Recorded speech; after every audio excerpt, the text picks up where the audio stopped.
சிலம்பெடுத்து தீட்டி வைத்த சித்திரமே தென்பாண்டி கடல் குளித்து கொண்டு வந்த முத்தினமே தொட்டாலும் கை மணக்கும் தென்பழனி சந்தனமே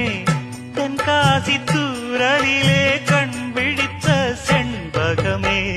பெண்ணாக பிறந்த பல்லாக்கு நீயோ ஈரேழு உலகில் ஈடாக யாரோ நெஞ்சோடு கூடு கட்டி கூவும் குயிலோ பாத கொலுசு பாட்டு பாடி வரும்